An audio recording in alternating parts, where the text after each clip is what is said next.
నోటికి ఏమీ తినాలనిపించలేనప్పుడు ఇది ఒకసారి ట్రై చేసి చూడండి, చాలా బాగుంటుంది. 2 ముద్దలు ఎక్కువే తింటారనమాట. అదండి రోటి పచ్చడికున్న క్రేజ్. నేనైతే ఇక్కడ ఇవాళ కొబ్బరి, క్యారెట్, వాక్కాయలతో రోటి పచ్చడి అనేది ప్రిపేర్ చేశాను. వాక్కాయల ప్లేస్లో మీరు మామిడికాయ కూడా తీసుకోవచ్చు. సీజనల్గా దొరికే వాక్కాయలను అయితే నేను ఇవాళ వాడానమాట. ప్రాసెస్లోకి వెళ్తే స్టవ్ పైన ప్యాన్ పెట్టుకుని అందులో కొద్దిగా ఆయిల్ వేసుకుని 2 చెంచాల పచ్చిశనగపప్పు వేసుకుంటున్నాను. ఇవి కొద్దిగా ఫ్రై అవనివ్వాలి.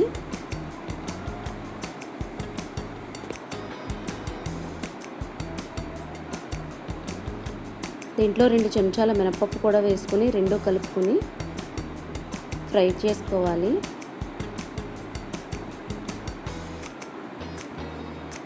దీంట్లో నేను కొద్దిగా జీలకర్ర వేసుకున్నాను. తర్వాత అలాగే పచ్చిమిర్చి కూడా యాడ్ చేసుకుంటున్నానండి. నేనైతే పచ్చిమిర్చి ప్రిపేర్ చేస్తున్నాను పచ్చడి అనేది. కావాలంటే మీరు ఎండుమిర్చితో కూడా చేసుకోవచ్చు. ఇవి మొత్తం ఫ్రై అయిన తర్వాత దీంట్లో కొద్దిగా కరివేపాకు అలాగే ఒక వెల్లుల్లి రెబ్బ వేసుకుని స్టవ్ ఆఫ్ చేసేసుకోవాలి.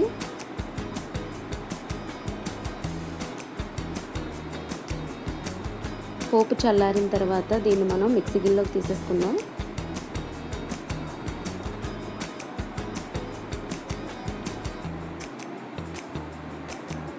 తర్వాత అదే ప్యాన్ పెట్టుకుని కొద్దిగా ఆయిల్ వేసుకుని దీంట్లో క్యారెట్ ఫ్రై చేసుకుందాం. చిన్నగా కట్ చేసుకున్న క్యారెట్ని యాడ్ చేసుకుని 1 నిమిషం అలా ఫ్రై చేసుకుంటే సరిపోతుంది. పచ్చివాసన పోతే సరిపోతుందండి, ఎక్కువగా ఫ్రై చేసుకొని అవసరం లేదు.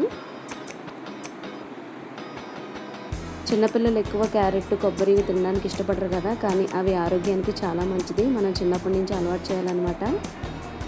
ఇలా చేసి పెడితే కనుక వాళ్ళు కూడా ఇష్టంగా తింటారు. వేడి వేడి అన్నంలో మనం ఈ రోటి పచ్చడి వేసి కొద్దిగా నెయ్యి వేసి తినిపించామంటే చాలా ఇష్టంగా తింటారు. చూడండి మనకి ఇలాగా ఫ్రై అయినాయి కదా, ఇలా ఉంటే సరిపోతుందండి. స్టవ్ ఆఫ్ చేసేసుకోవాలి. తర్వాత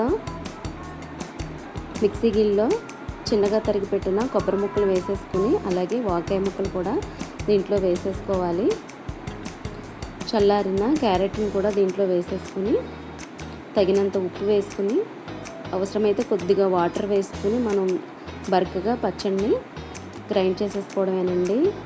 చాలా టేస్టీగా ఉండే కొబ్బరి క్యారెట్ పచ్చడి అనేది మనకి తయారైపోతుంది. వాకాయతో స్పెషల్ అన్నమాట ఇది. మీరు కూడా ఇలా ట్రై చేశారా? ట్రై చేస్తే కనుక కమెంట్ చేయండి. ఈ వీడియో నచ్చితే కనుక తప్పకుండా లైక్ చేయండి. మన ఛానల్ని సబ్స్క్రైబ్ చేసుకోండి. ఇలాంటి మంచి మంచి వీడియోస్తో మేము ముందుకు వస్తూ ఉంటాము. మరొక వీడియోలో కలుసుకుందాం. అంతే వీడియో. Thank you.